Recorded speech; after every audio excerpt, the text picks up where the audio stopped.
Welcome to this meeting on the Council's proposed investment in the City Block Development Project.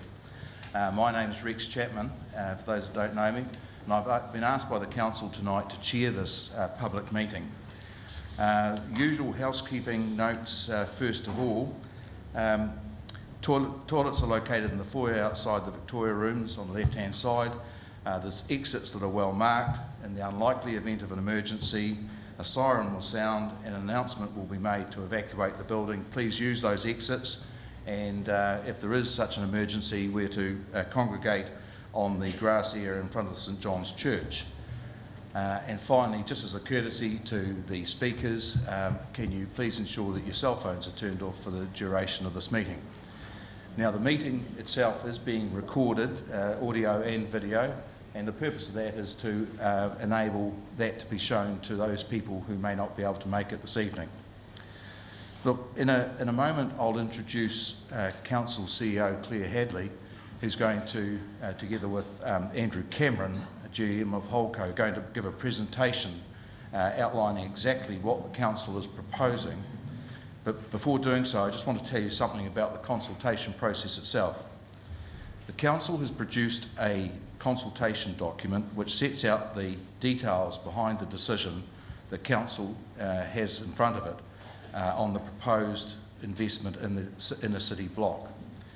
No decisions have yet been made by the Council about its further involvement in the project, and the purpose of this consultation that the Council is now undertaking is to enable it to hear from you, the community, to enable you to have your say about the project and the Council's proposed investment. The Council is inviting the public to make submissions on the proposal, which are to be received by Friday the 28th of June. You don't have to wait that long. If you've got a view tonight, please put your submission in. Once those submissions are received by that closing date, Council will consider these written submissions and provide an opportunity for submitters to speak to them at a hearing which is likely to be scheduled in the week of the 15th of July. A decision by the Council on the investment in the inner city block project will most likely be made in August 2019. And that decision will be influenced by what the community has to say, and this public meeting marks the start of that consultation process. At the conclusion of the presentation by Claire and Andrew, there will be an opportunity for questions, and I'm sure there will be a number of them, and those questions are encouraged. It's an important part of the consultation process that the Council hear from you and be in a position to answer those questions that I'm sure that you'll all have. So with that, I'm going to hand the floor over to Claire. Thank you. Can I start by saying a big thank you to everyone for showing up tonight. I know it's brisk out there, and just to contrast that, we've got the heating on, really warm, so please take your jackets off if you think that you are in danger of overheating. There are some seats at the front here for those of you at the back who might like the opportunity to be more comfortable while we go through the material. I'm going to start by asking Andrew here on my left. Andrew is, as Rex has said, the General Manager of Holdco.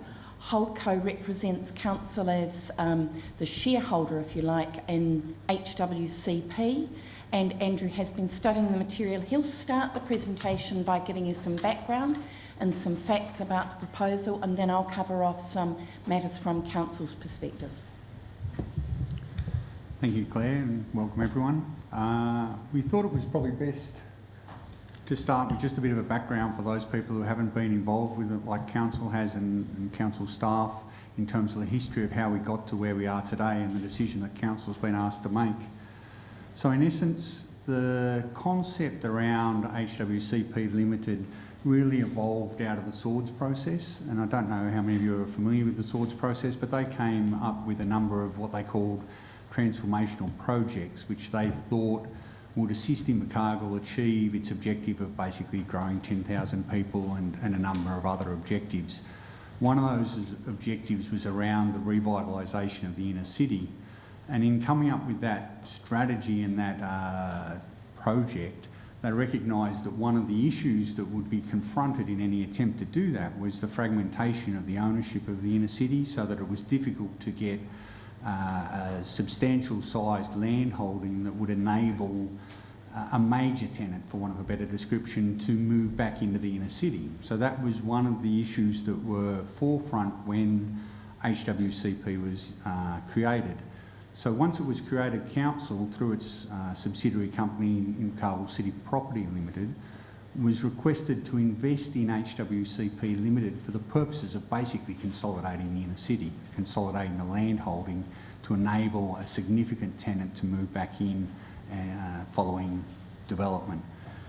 As part of that process, the decision was made to basically invest in HWCP Limited for the purpose of land banking, creating the land, and then transferring the land to a developer for the development to occur. Now, what was identified as part of that process, and one of the issues that does arise as part of that process, is obviously the risks around the resource consent and the risks around demolition, so that when you're looking at developing a site, it's much easier to do what they call a greenfield site, a site where there is no prior buildings, there is nothing else to be done. Obviously, the inner city has a lot of buildings, has a lot of work, things that would need to be demolished before you could start to rebuild. So there's a risk that developers don't really like around that. HWCP has effectively taken that risk through the resource consent and the agreement to demolish the properties. And it's at that stage that HWCP Limited is looking to transfer the land to a developer in order to enable that to occur. And that is what this consultation in essence is about. So the new entity, in essence, will take over some of the land, and I'll get to that in the next slide. It's not developing the whole city block, and council has not been asked to invest in the development of the whole city block. It's only been asked to invest in part of it. So a new entity will be formed, which will have a number of different shareholders, investors, in whatever form they end up taking. Some of those will be public, some of those will be private, and it will purchase the land at a price, obviously, from HWCP Limited for the purposes of doing that. The working figure around the development cost is $180 million. That's the best estimate at this stage. It may go up, it may go down, but that's the working figure that's been used. The balance of the block will still remain with HWCP Limited, so Invercargill City Property and the council through that structure will retain an interest in the block, and HWCP Limited will continue to try and find developers for the portions of the block that are not being developed by this new entity that council has been asked to invest in. To give some context to that, this is a slide which shows basically the block. I think everyone, it's a bit hard to see obviously in the greyed out areas, but I think everyone would know it well enough to realise that there's the Kelvin Hotel, which HWCP Limited doesn't own. There's the Reading Cinema Centre that it doesn't own, but basically the balance of the block is either owned or under contract to HWCP Limited. The area that is not greyed out, being what's marked on there as stages 1, 2 and 3, is the development that council has been asked to invest in. The other developments will occur, well, may occur, but if they do occur, it will be by a different entity, a third party that isn't related to the council or HWCP. And that's pretty much how we've got to where we are. I think that's about all there is to date.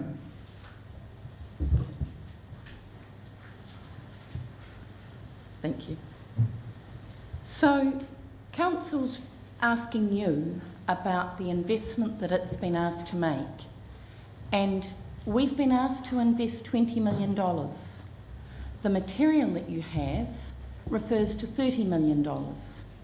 And that's because we are asking you now, how do you feel about us investing in this project, recognising that sometimes things change. I'm sure you can all think of a council project that has needed a change to its budget. And we thought it would be more open and correct to say from the beginning, we may need a little bit more. So we're asking you about an investment of $20 million, but we have added to that a $5 million contingency fund. In addition, council is saying we should put some funds aside just in case when we sit down with HWCP and look at the details of the design, there is anything we want to change. And that's the reason for the other $5 million that we're asking you about.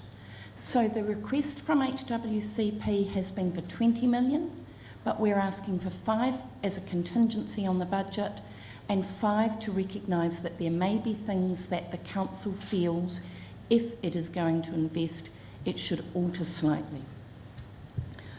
The impact on ratepayers, we estimate, will be 1.2%, and that's on a $20 million investment.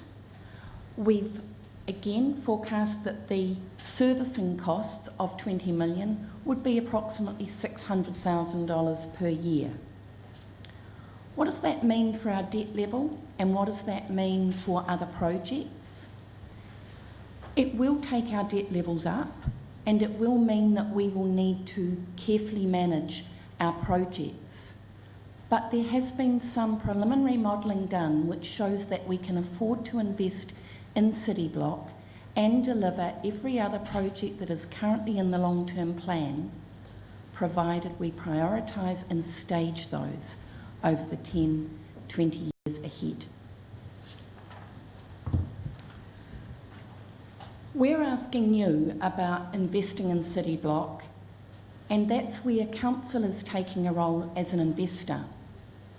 Council wears a number of different hats in the community, and Council has some other obligations because it is also the asset owner of the road and the footpaths and what we refer to as the cityscape. Now, if this development was being done by anybody else, if Westfield had come to town and said, we're going to build something here, Council would have been responsible for addressing the cityscape around the development. And you may recall that there was a piece of work done and started in Invercargill CBD. The council staff and councillors refer to it as the Pocock report, and that was the work that started the beautification works in Esk Street. We had put aside $6 million in the long-term plan already. We now estimate that the total budget for that should be in the region of $20 million. So we would need to add another 14 million to our LTP budgets. But there has been some funding for that already. We're not asking for your views on that because that is part of the investment that we would make as asset owner. So I guess one of the questions that you might ask is, why are we consulting now? And that's in the context of the consent process has gone through. One of the things that HWCP has certainly observed is that the private sector and the public sector work at two different paces. We do need your feedback to be able to make a decision on an investment.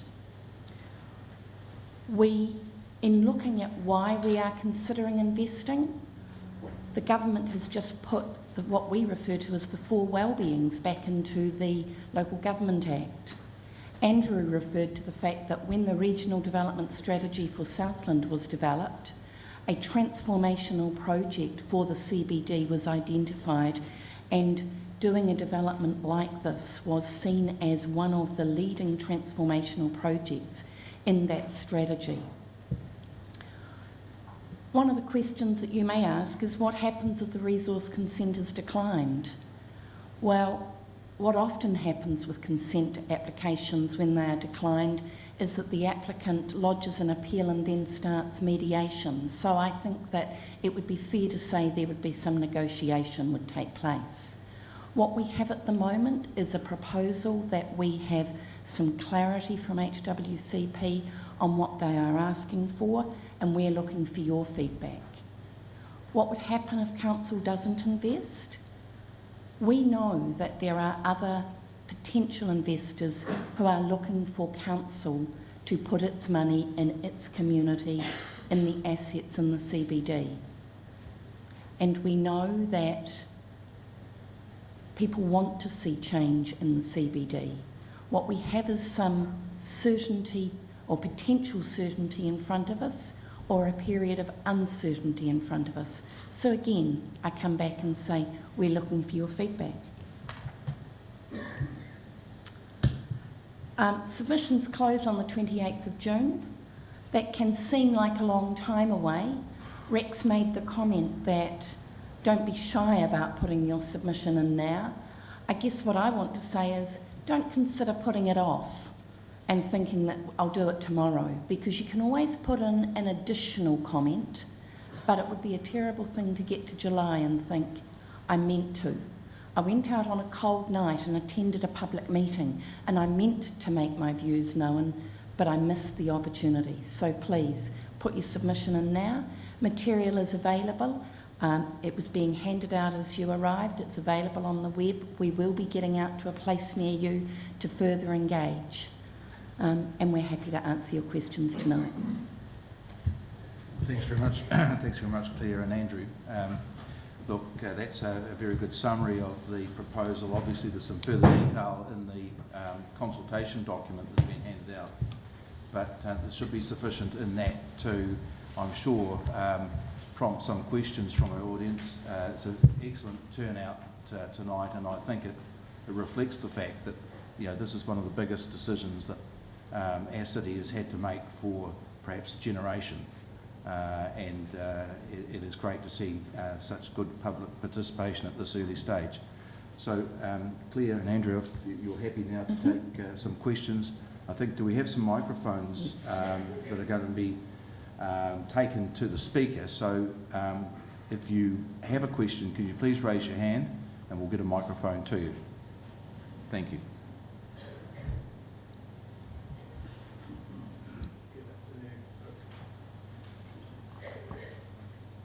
Hello. Hi. Hi. First off the block, Nathan Surendran. It is a period of uncertainty ahead, as the CEO says, and it's probably about the only thing I agree with her on. It's my contention that the proposed redevelopment does nothing to reduce that period of uncertainty. I think that the work of the Swords development was strategically flawed. It didn't really take a realistic view of the future. It's very much 19th or 20th century thinking, and we are now in the 21st century. A 50% contingency that you're asking for, 30 million on a 20 million ask, that's a big contingency. I was involved in quite a few central London office and retail redevelopment projects, working as a professional engineer in the UK, and typical uncertainty and contingencies ran to something like 10-15%. So it shows there's a significant risk associated with this for the ratepayers. And also, what happens if this doesn't invest? In this document that you've handed us at the door there, it says that the council will be left with untenanted space, but you don't actually put a number to the size of that liability. So, there's some questions that really are unanswered here. There was one other point I wanted to make, which was what? So the other major player in this redevelopment work is the HWR group, and obviously they've put a lot of effort and money into getting the project to this stage. Again, in terms of the potential benefit that we're being asked to fund to the HWR group through the ratepayer contribution to the development, I'm wondering what is the actual upside for them, and is that money in some way going to be distributed back to the ratepayer? Clearly, obviously, there's the argument about jobs and so on, but I mean actual funds made available for other purposes. Thank you. Okay, thanks very much. I'm happy to answer a few of those. Can I start by addressing the matter of contingency risk? And can I say to you that we could have asked how you felt about 20 million and left it at that. And then if there had been a change and there had been a need for funders to find some contingency funding, we would have needed to come back to you. And council felt that it was more honest to be at the beginning to say that there was a need to create some contingency funding. Now, what that amount will be, we hope it'll be zero.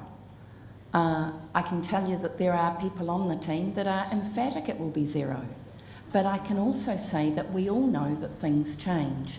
So it is not an indication from the beginning that we do not feel positive about this.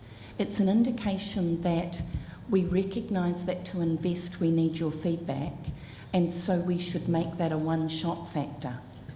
The second thing I would say is that only 5 mil of it is contingency. I want to be very clear about that. The other 5 million is in case the council determines that as an investor it would like to see some change. And the nearest analogy I can give you is if you're building a house or doing renovations and halfway through you recognise that there is something that would improve it. And the council recognised that as an investor that may happen. And again, it felt it was better to say that now and to seek your feedback on that point than to ask you for 20 million and then come back and say, oops. So if I can consider that point addressed, Rex, I see you talking. Yes, so look, the second question that was raised, Claire or Andrew, was that if the proposal doesn't proceed, then the council will have a liability for the untenanted space that it owns. The council will be 50% shareholder of the asset of the city block. Can I say to you, it is very, very unusual to find land that has been aggregated to this degree. If this proposal did not go ahead in its current form, I'm confident something else would go forward, but what we have in front of us today is the development that we're considering. We haven't looked at the liability if it did not go ahead because we think that's further down the track. And look, the third question I think I can answer. The speaker asked whether or not if there was some upside for HWR, will that be redistributed to the community? And look, that's not a question that the council can answer. If HWR is a shareholder in the entity that undertaking the development, then it will share in the benefits and the risks of that development, as will the council. And I'd just like to add to the question around the contingency. The 180 million that I mentioned earlier has your standard 10% contingency in it. There are a number of other factors outside the normal building contingency issues that still need to be resolved, and much like the $5 million allocated to potential changes to design or improvements down the track, those numbers are around other risks outside your normal build contingency risks. Thanks, Andrew. Do we have another question?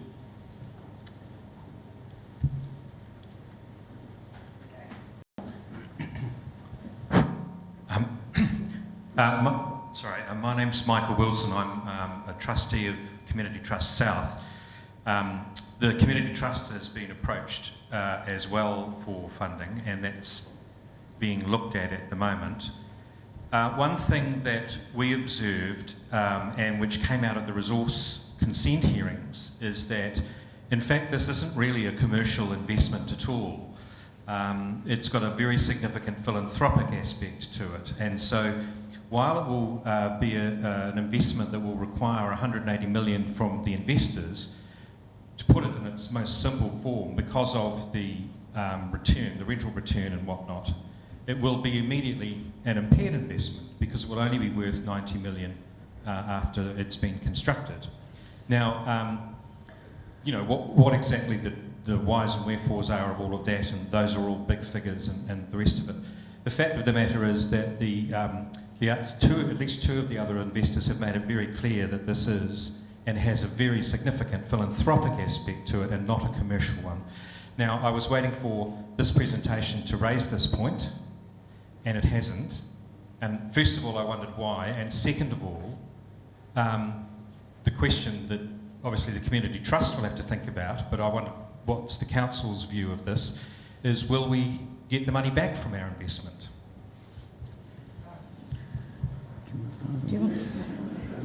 We contemplated, and it's clear that people use terminology in many different ways. So when we talk about a commercial investment, simplistically, so that everyone's on a similar sort of page, when I talk about that, you're talking about effectively your cost of investment, your cost of borrowing, and you might say 6 to 8%.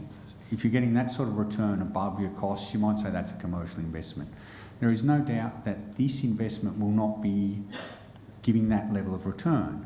But by the same token, it will not be losing money. So it will be covering the costs of investment. It just won't be a commercial return on top of the costs of investment, obviously on the projections. We dealt with it from a council's perspective in terms of trying to be upfront about the impact on rates, acknowledging that from council's perspective, we do not see a cash return within the first probably 10 years. And so when we're not trying to effectively dress it up for the community and saying, look, there's a return here, we won't be there won't be an impact on rates because we'll be getting our money back. We would expect the business will be adding in value, there will be cash flow coming in, but that will be being used to either pay back banks or other funders who have different requirements around getting their cash back out of the investment. So I don't think it's quite fair to say that it's not a return that will, or an investment that will be giving a return. We just need to be clear on that. The other thing is the question around impairment, and really, obviously, you haven't seen the advice you've got. If you've got advice that comes up with that sort of figure, impairment's really an accounting issue rather than a long-term investment issue. And council is really looking at this as a long-term investment. We're looking at it 10 years plus. Yes, if there becomes a commercial return on the ability to exit, we would consider that, but we don't see it coming to those commercial levels of return within that time. Impairment would be a book entry, which from a council's perspective would be acknowledged, but it has no impact on the cash flow to council or anything like that. Thanks, Andrew. Claire, I noted in the consultation document that council is proposing that this investment is being made for strategic reasons, and it's an investment in the development for the social and economic well-being of the community rather than purely for commercial returns. Is that something that you want to comment on or expand upon in relation to this question?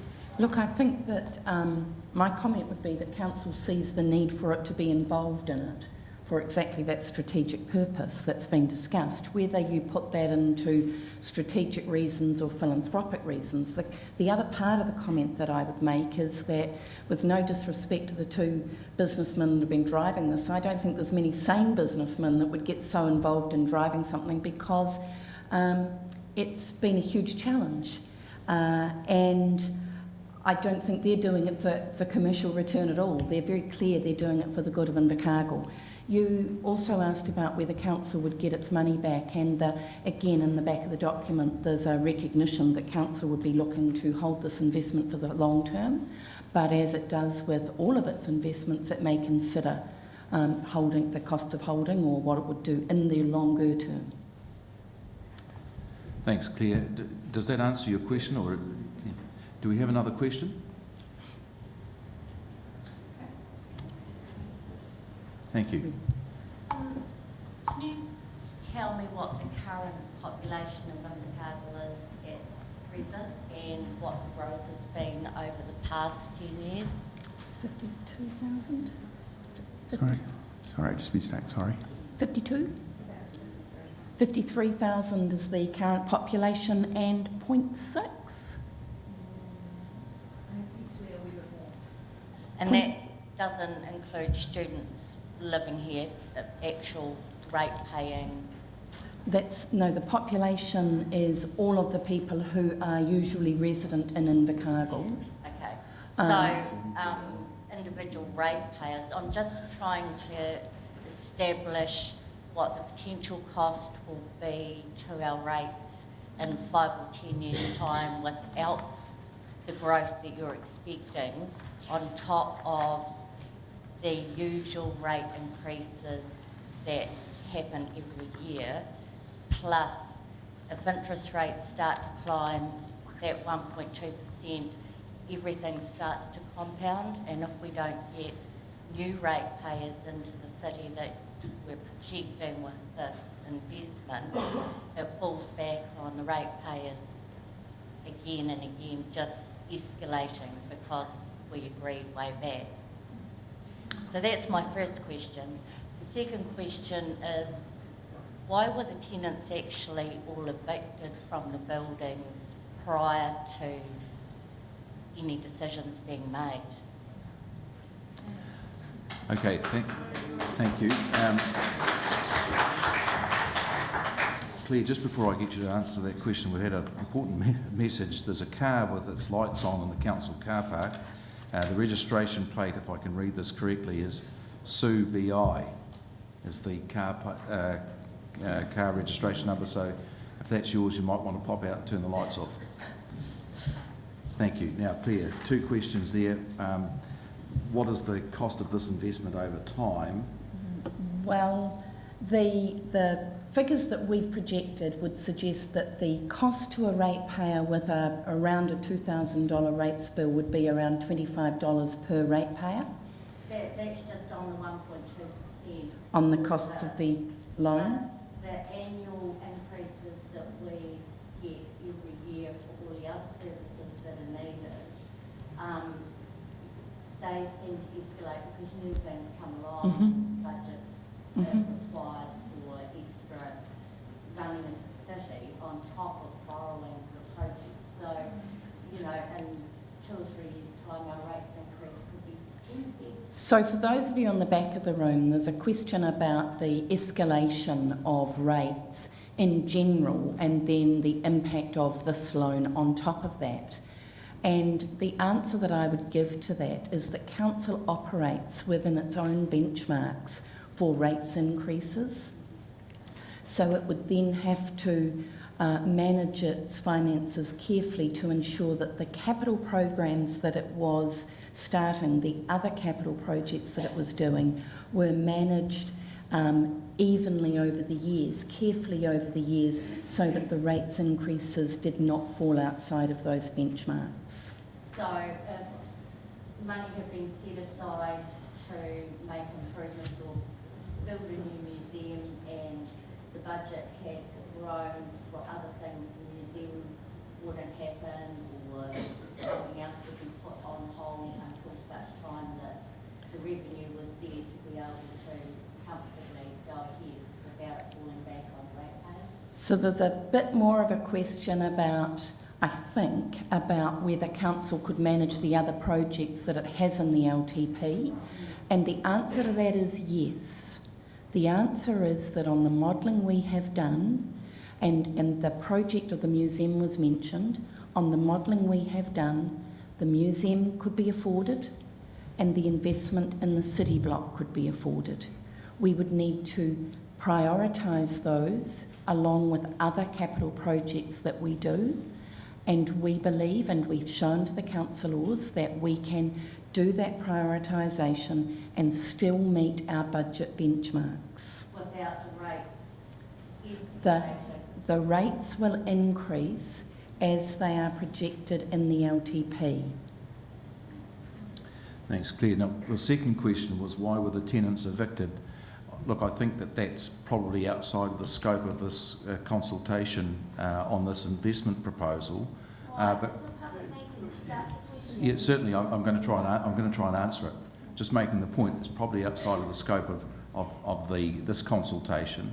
I'm not sure whether or not either Andrew or Claire will be able to answer that, but I'm going to ask whether or not they are in a position to do so. I imagine it's probably quite a complicated answer. I'm not familiar with the project management at the beginning of the project. And look, and simplistically, it's a decision that was made. You run a risk one way or the other. Obviously, having no tenants in the building makes it easier when you do get your consent to progress with your demolition as quickly as possible. Leaving tenants in there gives you a risk that you can't do that as quickly as you might like. It's a decision that was made for commercial reasons, in essence. So, do you think that, was there ever consideration that it wouldn't go to a public hearing? You know, I find it really difficult to understand why somebody would take tenants out of buildings and not have the revenue on the presumption that they were going to pull everything down and do a big development. clearly you would wait until all the ducks were in a row before you would start to put people out and not end up with empty buildings and no one could go back into it if it didn't go ahead. Yeah, so for the people at the back, the speaker has questioned the timing of asking tenants to leave the space in the inner city block before resource consent and this consultation has been completed. Is that right? Well, yeah, it just, to me, why leave a big block empty and no guarantee that it's going to go ahead? The question was asked as to whether it was always intended that there would be a public process, which I take to be both around the consent and also around your investment. And the answer to that is a categorical yes. The consent process always had to be notified, and similarly for an investment of this size, your feedback was always going to be sought. Some tenants will have made their own choices. The project was always under the control of HWCP, and they've made a decision, as they were able to do, about timeframes that they chose, possibly knowing that some would take longer than others to find other accommodation, but I think we've given that answer as much as we can. I mean, you may question the wisdom of taking that action before the resource consent process and the consultation process has been completed, but I don't think an answer can be given as to why that occurred at this meeting. Well, excuse me, in the Weekend Express today, or yesterday, there's about 4 tenants in there writing up a big write-up, and it's almost, in the Weekend Express in the last couple of days, it's almost heartbreaking to read about the people that have got nowhere to go. One is to do with food, another one is a male hairdresser, and is a sports place, and zookeepers, and they've just got nowhere to go even though they've tried, and they're almost so stressed out and heartbroken that it's happened, and it's just unfortunate. It makes, I'd say, a lot of the ones that read that magazine will be quite sad for them, as other people will as well, sitting here tonight. Yeah, well, look, thank you for that. I think everyone in the room would appreciate that trying to manage a project like this is difficult. There's going to be dislocation of tenants, and that's always going to be very, very difficult. But I don't think that we're going to be able to solve those problems tonight. The purpose of this consultation is really to get your feedback on the proposed investment by the council into the next phase of the project, which is the development itself. And so thanks for that. Hello. If there's a budget overrun and if we have to defer some other council projects, what is most likely to be deferred? Have you kind of made like a list of priorities and the other things that are most likely to be bumped? Thank you. There has been no consideration of projects being bumped because, as I've explained, we have done preliminary modelling that shows that we are able to afford, if we program the work, we can take the peaks and troughs of our funding requirements out, and we can even that across, and we can deliver all of the projects in the long-term plan and this investment.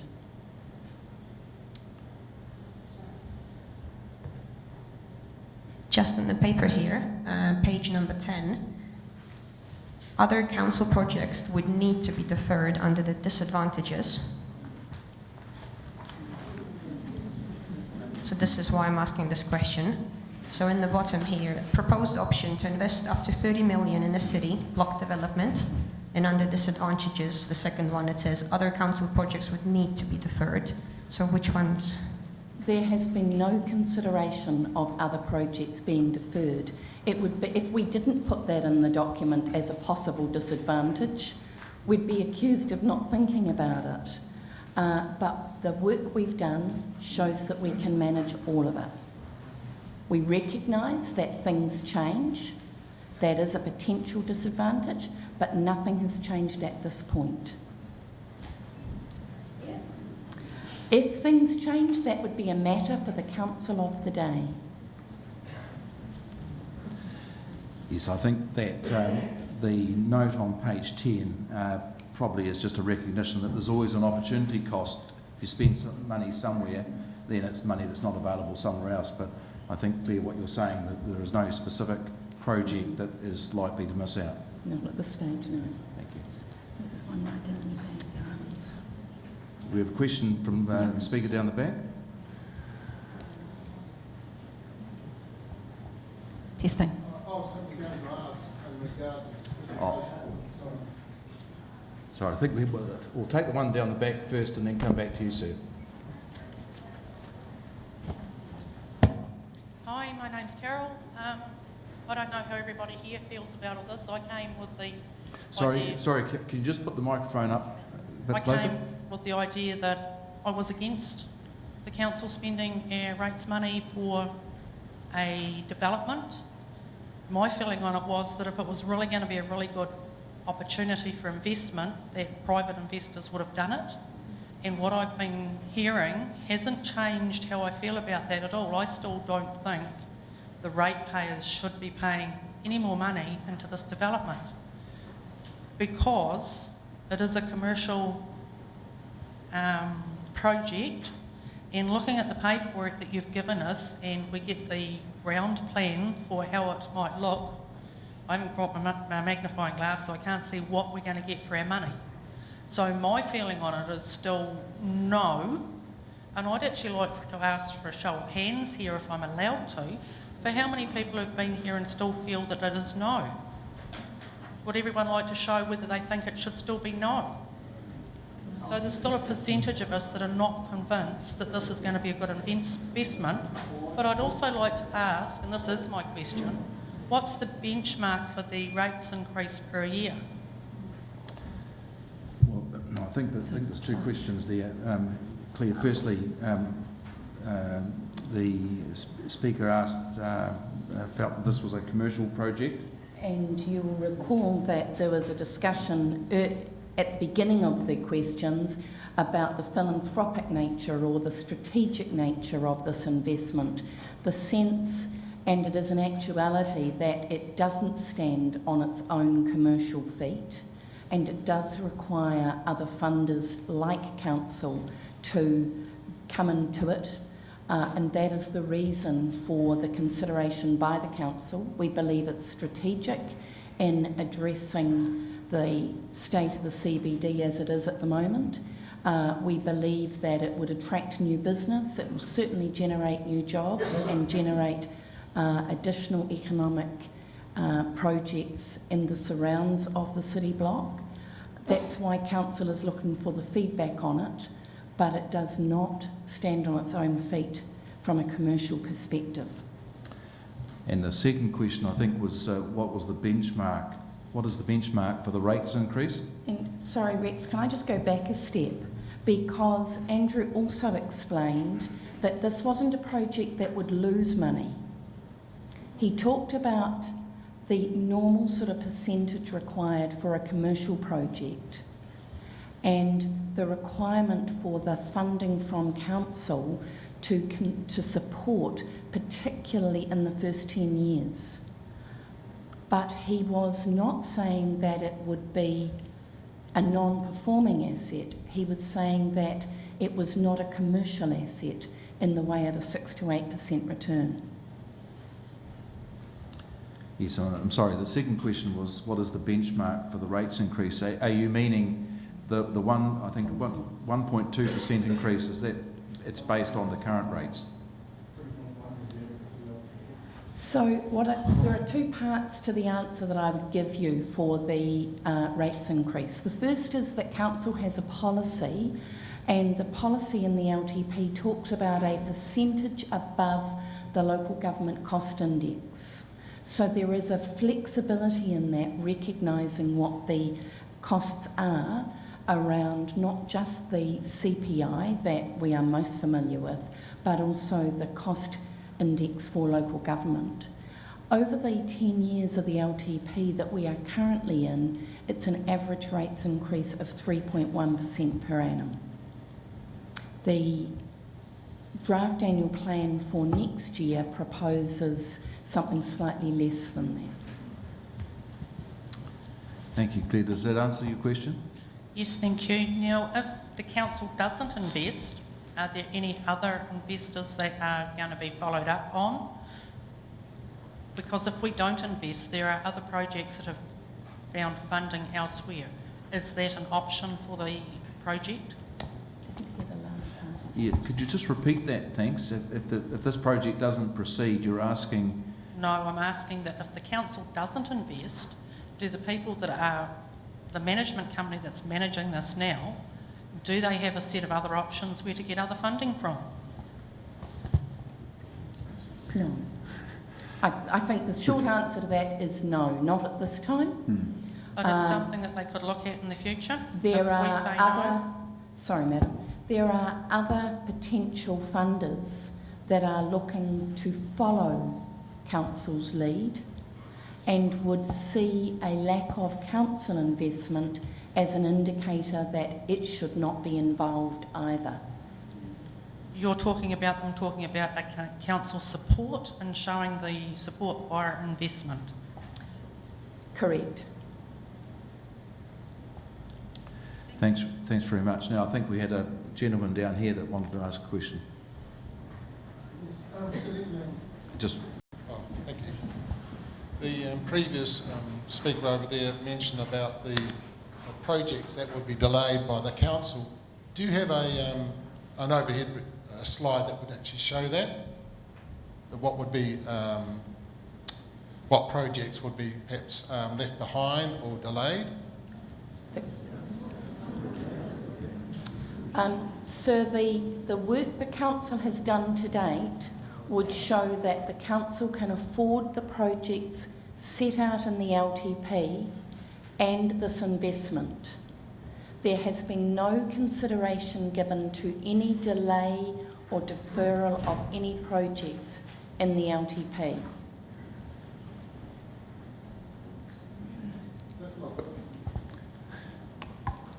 That's not what you're really saying.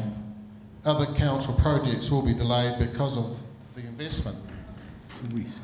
What other council projects will be delayed, and if we had a choice? Sorry, if I might jump in, I think there might be some confusion in terminology. That's not a statement of fact, it's an identification of a risk that will need to be identified and managed, assuming the decision to invest is made.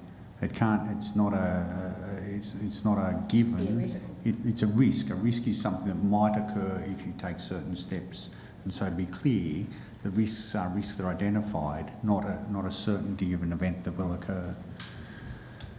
I'm well acquainted with the management of risks, but surely the council could identify what projects may well be delayed and a choice provided to the ratepayers. Yeah, well, look, sir, I think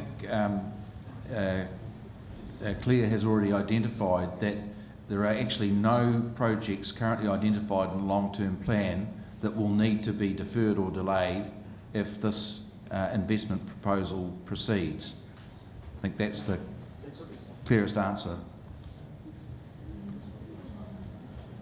Can I just say something here? Everyone here at the moment seems to be, it's all negative talk at the moment here, so I'll just put a spanner in the works and go the other way.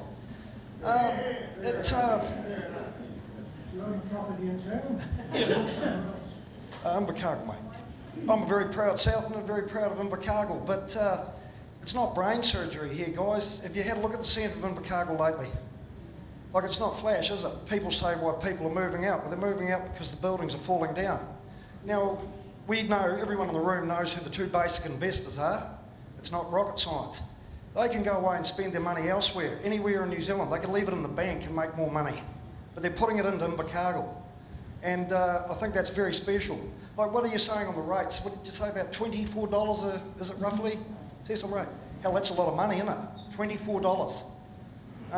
So, you know, Let's have a so who's in favour of it all of a sudden? Yeah. Right. You know, come on, guys. It's Invercargill. Let's be proud of the place. Thank you.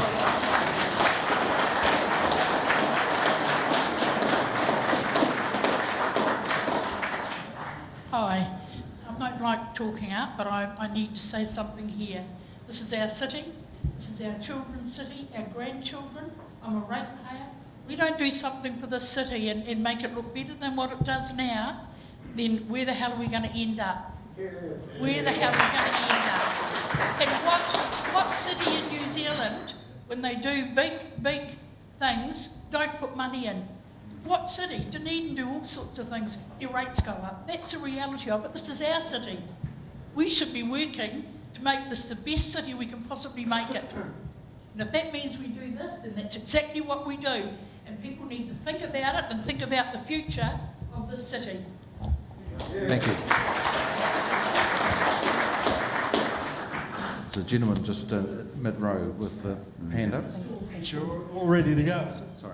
Yeah, I'm in favour of this too, but what worries me is that the fat cats are going to skip our money off the top, as it happens in all of these bloody things. Richardson Group's going to supply everything, the concrete and everything else. I'll get all your money back in that. Thanks. Oh, sorry. Yeah, sorry. No, Rex, there wasn't a question in that, but I do need to say that there will be public procurement processes applied to this.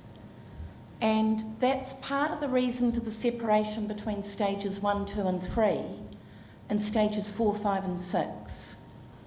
Stages 1, 2 and 3 is what you are being asked to put money into. That project will be managed to meet public sector expectations in terms of procurement, and there will be times when there will be conflicts identified and managed by the shareholders.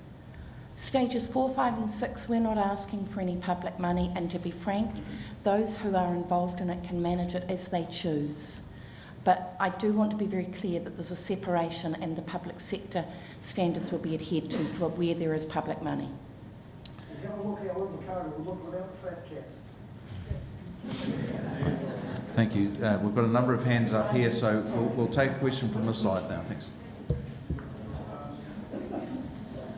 No, it needs to be. Yeah, hi. So my understanding is that you're investing money to contribute towards, I guess, beautifying the CBD with an outward-looking proposal. So far, I think the original design was perhaps accused of being a little bit too inward-looking, perhaps a bit mall-like, and perhaps didn't take into consideration the, how it affected the surrounding area on a cityscape perspective. So my question would be: does this contribution ensure that this is an outward-looking project that's to the benefit of improving the CBD, and do you have a stronger say in that? In the design by investing? I would start by answering the end of that question and saying that if council is not an investor, then it can have no impact whatsoever on the design of the development. If council is not an investor, it will still be responsible for managing the roading asset and the cityscape factors and ensuring that there is integration within the CBD. If council is an investor, then it would want to ensure that the development encouraged people in, through and out of the development to the rest of the CBD. Will you have a director on the board? There has been a question as to whether council would have a director on the board. The absolute shape of the new entity has not yet been finally determined. So the representation of any of the shareholders has not been determined. I could add to that clearly any of the equity shareholders have an anticipation and expectation that they will have a director. Thank you, Andrew. Another question at the back of the room.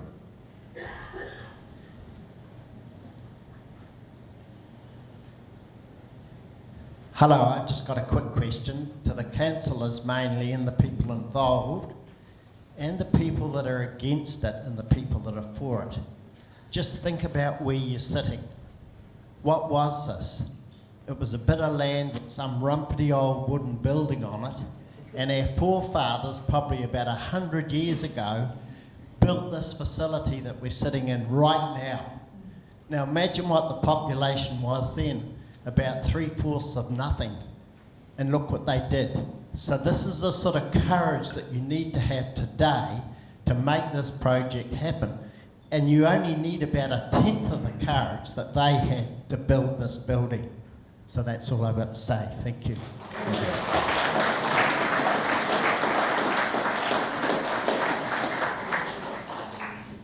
Question here, thank you.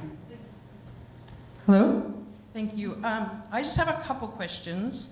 It says that this is about increased community well-being and growth rather than financial return, which I totally accept. I don't think there is a person in this room that does not want to see Invercargill thrive, that doesn't want to see some sort of development in a beautiful city. However, we are facing a housing crisis in this country. We are facing a housing crisis in Invercargill, but I see no residential housing in this. I see no aged care housing in this. And I see no civic spaces. I see no playgrounds. I see nothing for community groups like the farmers markets set up every weekend. And I'm wondering, where is the social community return for us?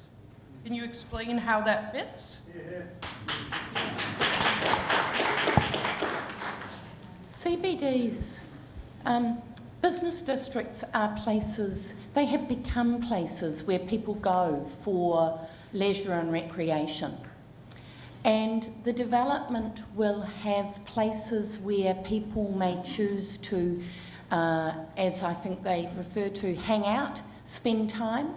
That provides a sense of well-being, a place of focus for a community. When you go to a new town, you want to know where the main street is, you want to know where the town centre is. The challenge for this, and part of the reason for the cityscape work, and the question from the gentleman earlier about the projection of the development in terms of looking outwards, is to ensure that it has a place in the CBD and it contributes to the CBD in its overall. That is the social wellbeing that we are looking to address through contributing to this development. Thanks, Claire. Another question? Sorry, yes. Yep, that's fine.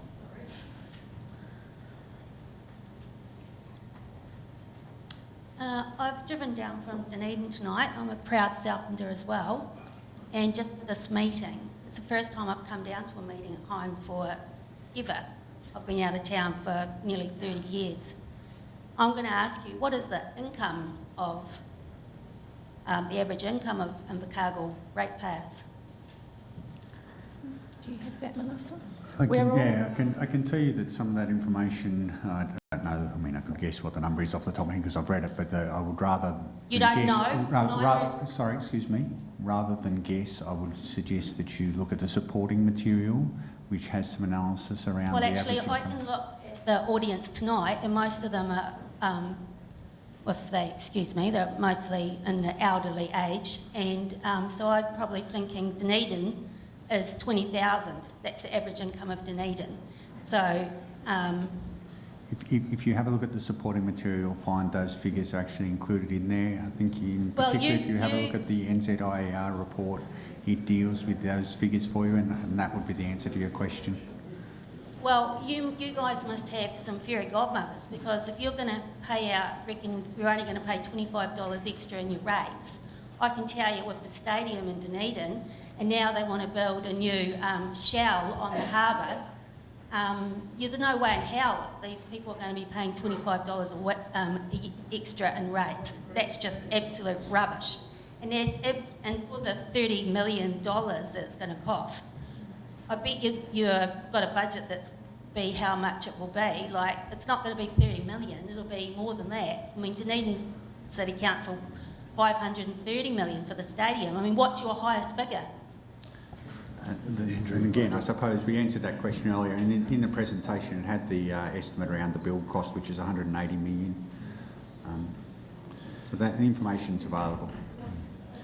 Yeah, I think to be fair, assuming that the cost of the investment is $30 million, then the council should be in a position to assess what that is going to reflect in the average rate increase, and that's the information that has been provided. Gentleman at the back. Thank you. Yes, sitting at the back here and listening, you know, go back a few years ago when we had the opportunity to develop the inner city through a mall in the same place, and it was stalled. And we have today such an appalling block that it's falling down, the earthquake risk of it, and it needs strengthening by the providers of those buildings who can't afford that. We have an opportunity to lift the standard of this city. I have a large number of visitors come to this city, and they have commonly stated to me that this city looks tacky, untidy and falling down. Now it's about time Southlanders and Invercargill, and I'm a very proud Southlander, it's time they stood up and be leaders in this city and back the council and invest in this project so that everybody will reap the benefits in time through economic growth, tourism to the town and attraction of new businesses, because we're modernising our city. So we need to open our eyes and start looking at what's best for this city.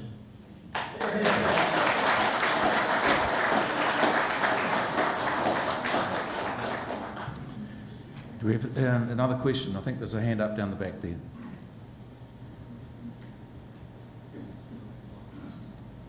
Hi, I'm Cherie, CEO of the Chamber of Commerce. I just wanted to say, you know, sitting here listening, same as comments as what Dave's just made, is, you know, how exciting is this? We're sitting here on the cusp of truly transforming our city, and, you know, from a chamber point of view, we're the voice of over 400 local businesses, and this redevelopment is going to increase our GDP. It's going to generate over 500 jobs during the rebuild, then offer another 300 permanent jobs in retail, and of course contribute towards the tourism. You know, we need this, but we need everyone to be bold in their thinking to create the outcome that we all want. So I think it's time for us to step up and take ownership of our future. Also, the alternative's not an option. The CBD can't stay in the current state it is. The majority of the buildings are earthquake proof. We're not going to get new business investment coming into those buildings.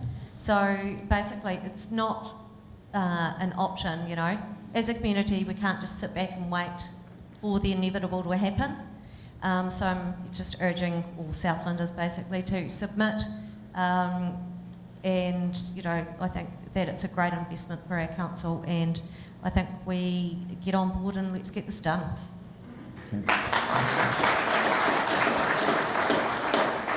Thank you. Do we have any other questions? There's still quite a few hands going up. Have we got a microphone for the... we'll take the one at the back first. Can you just raise your hand again if you're at the back there? Over here, thanks. Thank you. Hi, this is something that was already raised earlier on, but I just wanted to get some more clarity on it. The document frequently states that this is not about financial return, but more about improving the well-being and the growth of the community. My understanding from the document is that it's mainly going to be retail and hospitality. I'd like to know if that's correct. There's a lot of other ways I could see that Invercargill could actually promote growth and well-being of the community than adding more stores and restaurants.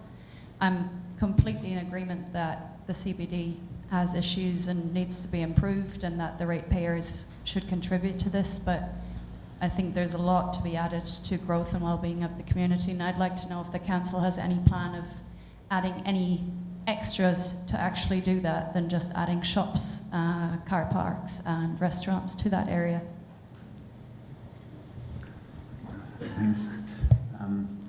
I suppose I understand your question in the broadest sense, and your assessment of what is going in the development is correct. What I must say at this stage I'm unclear of is what you would be expecting in the development, given the nature of what it is that isn't there. If you're talking about, I mean, there is community space in there. There is, on my understanding, obviously it hasn't been built, so we don't know how it works out, but there is the opportunity for events to be held in some of the spaces, as far as I understand. So, I mean, it's not a situation where we can talk about the design in the broadest sense, because that's gone through the consent process, but I'm just struggling a little bit as to exactly what the issue that you're trying to identify is. Perhaps Andrew or Claire, can you perhaps tell the audience, is the final design or configuration of the space been confirmed yet? The design is as per it was put up in the consent, and that is, to my understanding, that is as it is today. I'd go further and say that, again, just as when you're building a house, things can change a little bit along the way, but I'm unaware of any drivers for change, and HWCP are waiting to hear the determination of their consent application. Okay, thank you. Bob. Hi, I'm Bob Simpson, local architect, and I did make a submission on this hearing, so I did sit through the 4 days of the hearings, and I did see the project improved during that time. There's some question about whether it should have been improved at the start or at the end, but never mind, it's better than it was. But I started off sort of being neutral, and now I've got reasonably serious reservations, because I don't see that it's necessary to demolish all the old buildings in the block. Basically, this proposal is to bowl everything except 3 buildings, and I think we could make better use of some of the buildings. Anyway, we'll see what the resource consent says, and then we'll see who does appeal. There's all sorts of people that could appeal. The question I've got is, it does say on page 3 that the Government Provincial Growth Fund provided some funding. Has that funding actually turned up? So I can answer that probably a bit better than Claire. So that funding obviously comes in stages. The funding was for the preparation of a business case. The business case is the business case that has been included in the additional materials that are available on the council website. Well, I sort of couldn't find it, but it says it's a feasibility proposal. Yeah. What do they say about the feasibility of the project? Well, that is what is it was for a feasibility proposal to be completed by HWCP, and that is what is described as the business case on the additional documents. So what's the outcome of that feasibility study? In what context, sorry? Well, do they say it's a reasonable investment? Are you saying, is it going to give a commercial return? No. Are they saying that there is benefits to the community from this investment outside the commercial return? Yes. So you need to be a bit more specific in your question, sorry. How many pages is it? I mean, I spent a lot of time looking on this jolly site, and it's not easy to follow stuff because it's not dated. Never mind. I apologise because there will be some confusion around the fact that the grant was for a feasibility study, but I can tell you that if you look at the business case that's on the additional material, that is what is termed by the PGF the feasibility study. Thank you. Thanks, Andrew. Any further questions?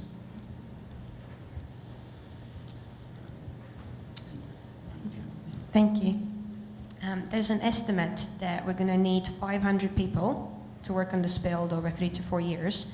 Now, I think a number of them will probably have to come from outside of town. So can you confirm that? And also, if they need to come from outside town, do we have accommodation for them?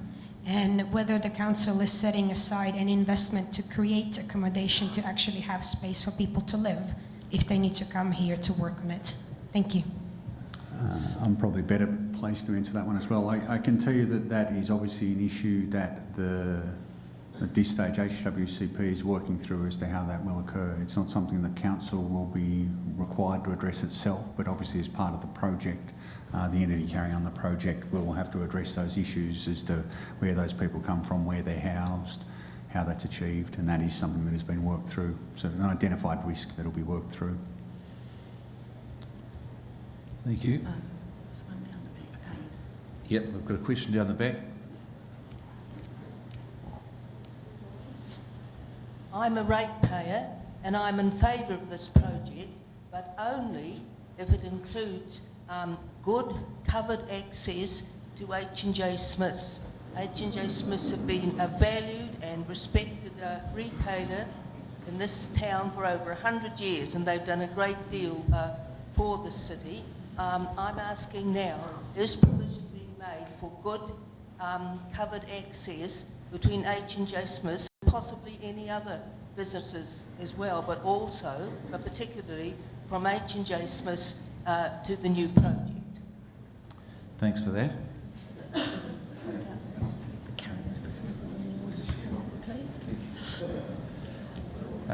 Yes, there's someone waving two arms down the back. We'll wait for a microphone. Thanks.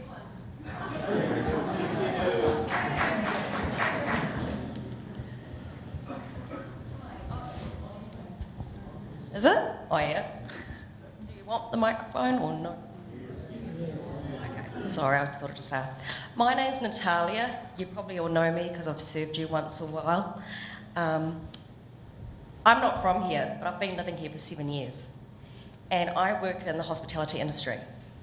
And right next to me, I've got a lady by the name of Susie, who owns Susie Q. Now, she's been not asked yet to move from her earthquake-proof building. But when she does get asked to move, where is she going to go? Have you thought about compensating the existing businesses that do not have anywhere to rent because the rent's too high or there are no spaces? There was just a proposal of having a pop-up container ship business here in Wagner Place, and that got the big thumbs down. Now that would be a great idea, just like they've had with the Christchurch earthquakes, that, oh, by the way, if we had an earthquake, will we get a new CBD? Yeah, probably will. But we need to think of the existing retailers and businesses that they need to find somewhere else to be shifted for the meantime while they can come back to the CBD while it's being built. Have you considered that? Thanks, Talia. I'm not sure whether or not either of the speakers here will be able to answer that. It's an HWCP question. Yeah, look, it raises similar issues to the other person who questioned the fact that some of the tenants had been asked to leave their premises already.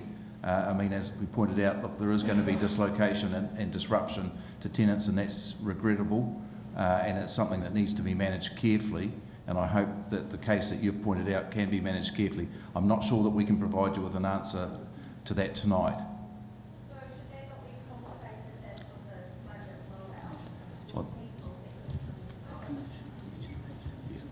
Yeah, look, I'm sorry, that's probably beyond the scope of this consultation. That will be a commercial decision for the ultimate developer to make, and it's something that we can't answer. Yeah, the question that the ratepayer is being asked as part of this consultation process is whether or not you support a proposal for the council to invest in the redevelopment of this inner city block.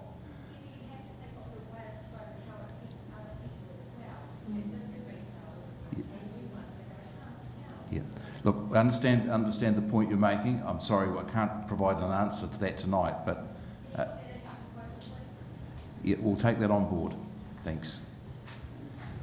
Just before we come to you, is there anyone else? Yeah, there's a gentleman in the mid row here. Yep, no question there, thank you. No, sorry, so we'll come to you next, sir. Oh, no. What I'd like to know is who is managing the overall of this project? Is it council or who's going to manage it? Because the way I've seen that last project of the Todd's building, I'm very interested to see who's running it. Yeah, so for those that didn't hear that question, the question is who is going to be managing this project, because the speaker raised concerns about the management of the Todd's building. I think that's the redevelopment in Don Street. The project will be managed by HWCP or its subsequent entity, the new entity that Andrew referred to, and they have engaged the services of a professional project manager to manage it. That's clear.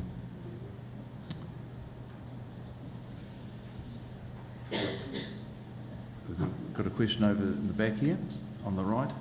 Just as a ratepayer, I think, yeah, there's no disagreement that we all want to see our city tidied up, to be fair, but for those of us, and I appreciate what the lady said at the back, just keeping it real and the effect on those who've lost now income and have nowhere to stay, and the stress and the anxiety it's been caused to them, and those of us on low incomes and minimum wage, we have to have a guarantee that rates are not going to go out of control and skyrocket. There has to be a guarantee on that so that some of us aren't living in a tent.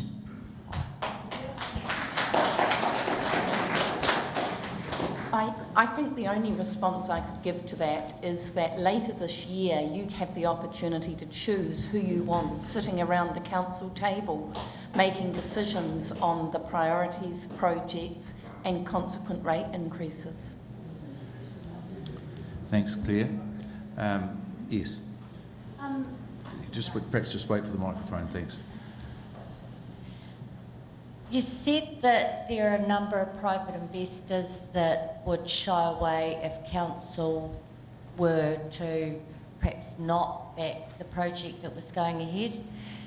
Is the likelihood that it did go ahead and private investors were prepared to invest, would that lessen the council's contribution? I want to be clear with you that you're being asked whether you're prepared to have $20 million invested. Any change to that shareholding would come as a result of any subsequent conversations, but this development has been in progress now for 18 months, 2 years, and at this stage this is the proposal on the table. So the 30 million that the ratepayers all contribute up to back, if private investors were to come on board and invest in the project as well, would that reduce our debt? I think we're back to the issue that was asked at the beginning, Rex, about whether council saw itself staying in this for the long term and its share of the project. There are a number of investors that have been asked to participate. If there was a private investor that came forward and said, I would like a share, then of course public investors would be happy to say, we'll renegotiate our involvement in it. But I need to be clear about the proposal that's on the table, so that ratepayers understand what's being asked. So if the maximum is like 30 million that ratepayers are looking at funding, and halfway down the project line a private investor comes in and says, hey look, here's 10 million towards the project, then our costs start to go down.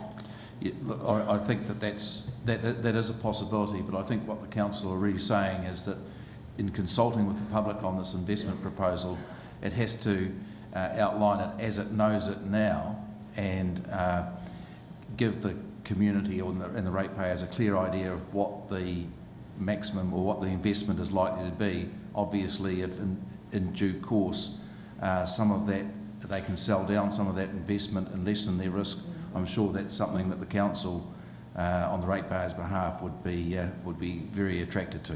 I guess probably because one of the comments made was if council doesn't go ahead with this, then it's not going to look good to private investors. So I was just wanting clarification of what you may have in the background that could eventuate.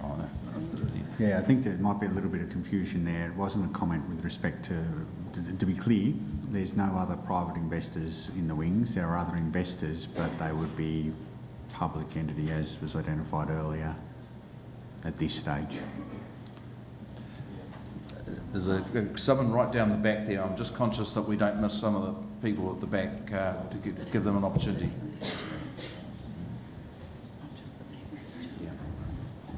Thank you. G'day, Rex. I mean, I think as a city and as its inhabitants, I think we really owe it to our city to give it a bit of a new lease in life, give the CBD a bit of a kick in the arse and get things moving along. I also think that as a city we owe our ratepayers just a little bit of due diligence and a little bit of thought into it, and to see whether we can make this thing positively geared. I mean, we've got a prime piece of real estate in Invercargill. In fact, you know, it would be arguably one of the best bits of land in town. Why can't we have it positively geared, and why do we have to subsidise it? Is there any way that we could look a little bit closer into that and perhaps come up with something there? I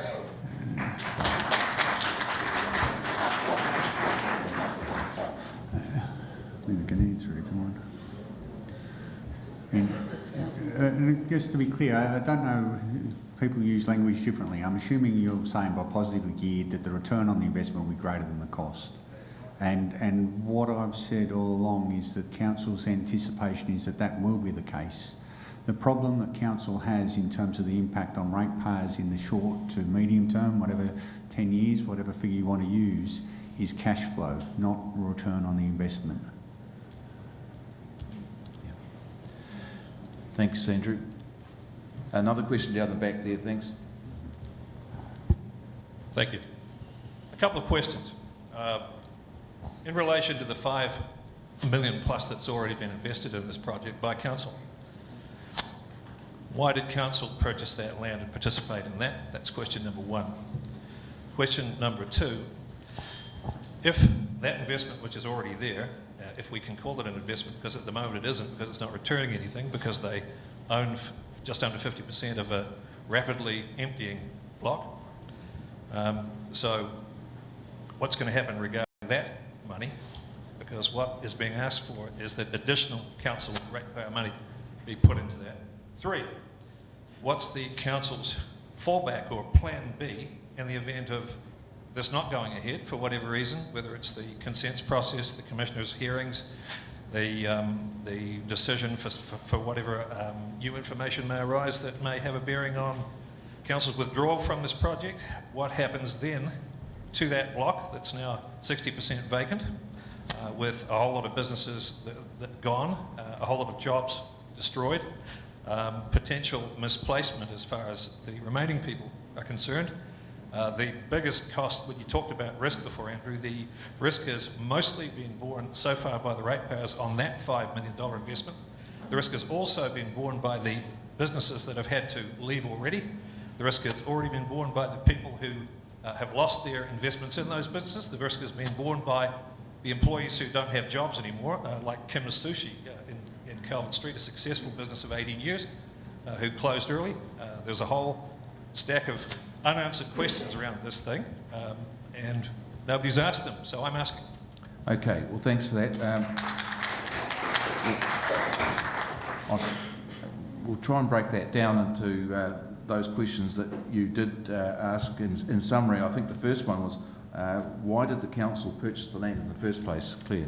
Well, in fact, and I'm sorry, I'm not trying to avoid the question. It wasn't the council that purchased the land, it was the property company chose to go into partnership and create HWCP, and it did that because, in part, because of a strategy that had been developed in Southland called SWORDS, Southland Regional Development Strategy, and it did that on the basis that it was asked if it would participate, join with another in the creation of HWCP and land bank for the purposes of a future development.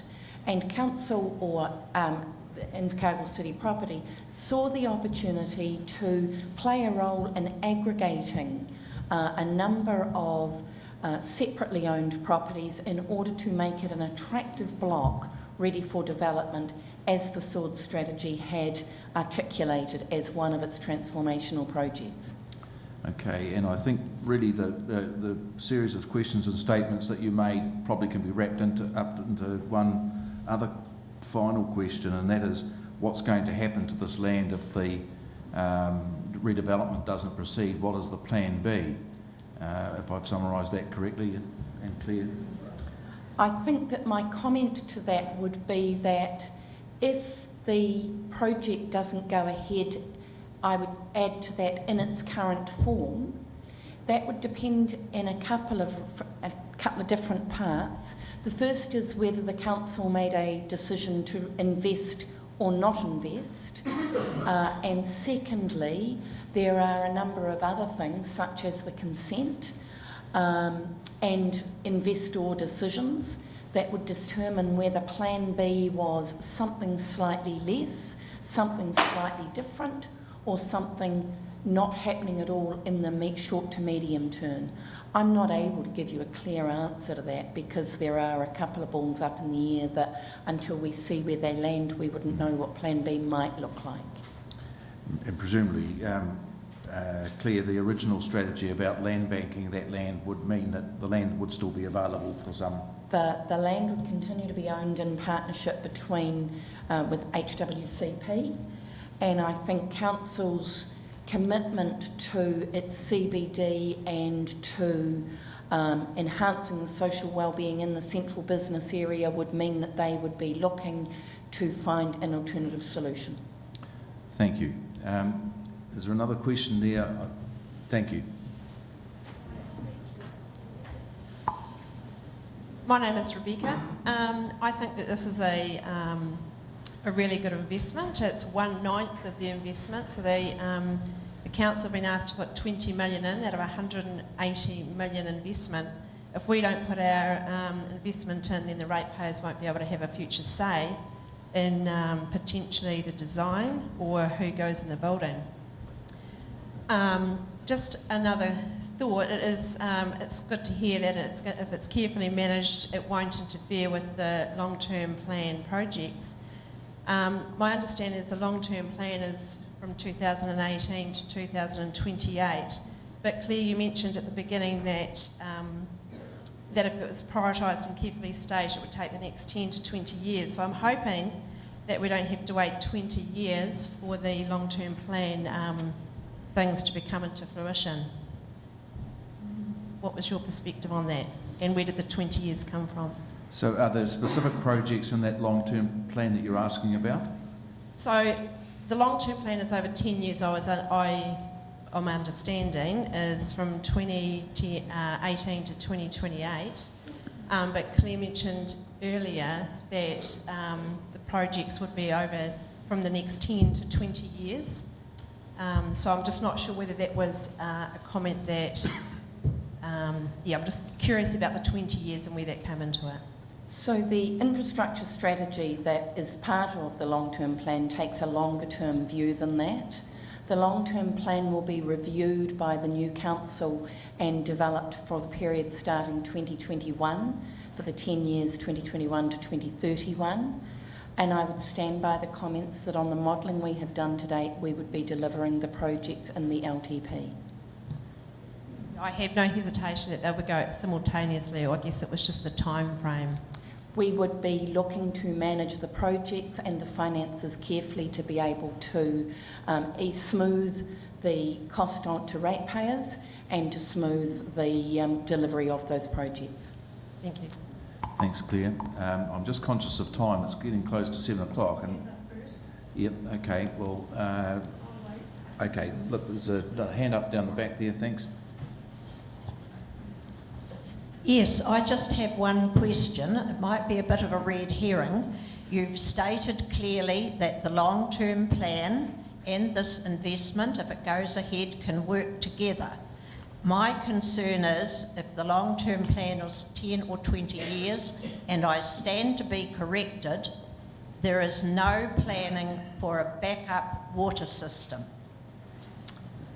How would that implicate things? Mindful of what you've quoted for rate increases and things like that. Am I right that there is no planning for backup water system in the long-term plan? Madam, there was a report put to the Infrastructure Committee, I think in the last round of committees, for the beginning of the work for an alternative water strategy. Council is an alternative water source, sorry. Council is very mindful of the need to undertake that work, and the asset manager has been working on that. That is something that would be included in the infrastructure strategy that sits alongside the LTP. We will not yet know the full costs of that, but we have set in there some preliminary budget for the beginning of that work. Thank you, that's reassuring to hear. Okay. Yeah, gentleman in the mid row here.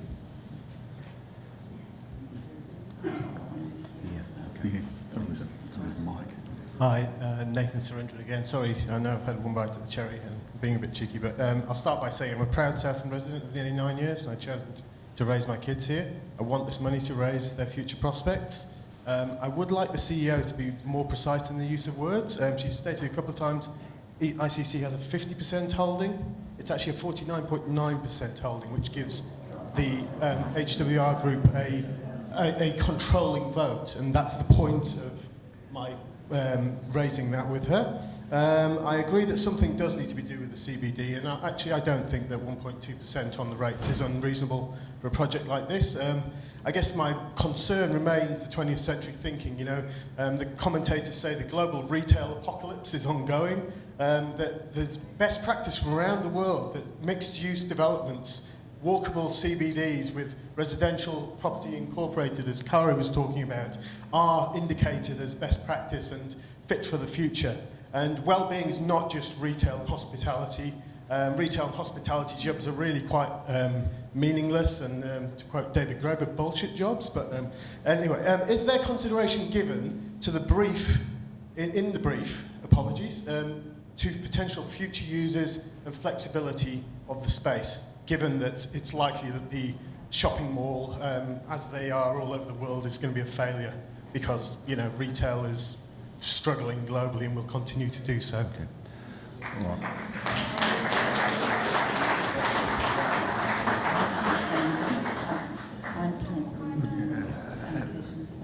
Look, I don't... Well, I'll just, at this stage, if you want to have a look at the work that's gone into the development to date, all that material and thinking is available in the supplementary documents. I appreciate it's a lot of reading, but all the consideration around the issues that you're raising has been taken into account and thought through in coming up with the proposal.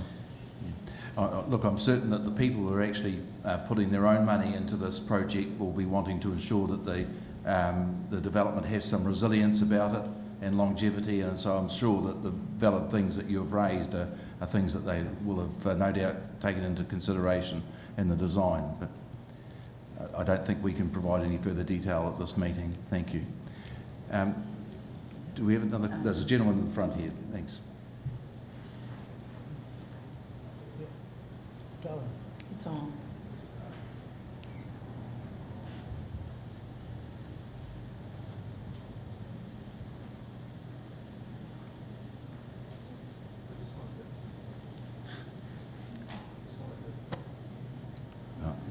Battery on flat. Yep.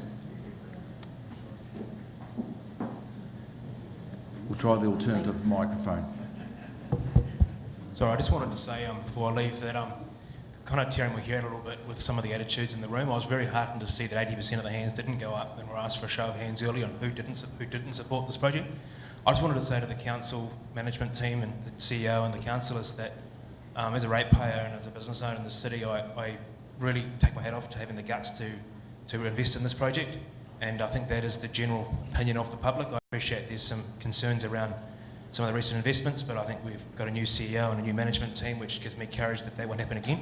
The other thing I wanted to point out was that I feel for the people, as has been raised, that have been affected by this change, but as a business owner, I think we have to accept that being business is a risk. I think it's important that the people of the city don't have their judgment clouded of this by the impact by the current tenants.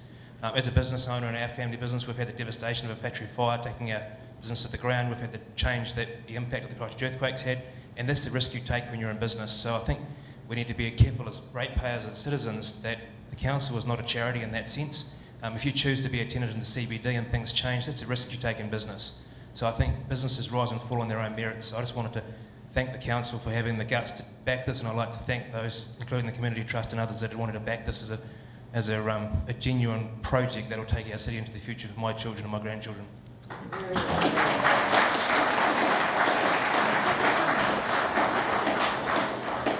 Thank you. Is there any other questions? I'm just once again conscious of time. It's 7 o'clock. We've had people in this very hot room for quite a long time. So I'm just going to, are there any other questions at the back? Otherwise, we have one at the front. Would you like to proceed?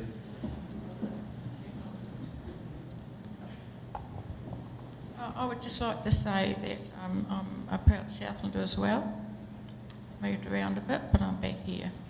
I'd just like to wish you all the very best. Hopefully this all works out for you. But there's only one thing that my husband was a builder when he was younger, and the lady next to me is a designer and has her own business. But anyway, I'd just like to say how all the buildings, nearly all of them, in that block, people have had to move out. But there are some shops that they have vacated, and there was absolutely nothing wrong with them. They were modern in design, Caroline Eve, Macpac, and the jeweller shops in East Street. So why could they not have been left to those people? And just the real grotty ones, shall I say, then you could have used them. But look at Hannah's, I mean, they're all modern shops, most of them. So why did the people have to move out of those stores? There's nothing wrong with them. Yeah, look, I'm sorry. Tell me why. Yeah, look, I don't think we can answer that question. Well, this guy works for, you're with the... Well, no, we have the CEO and the General Manager of Holdco.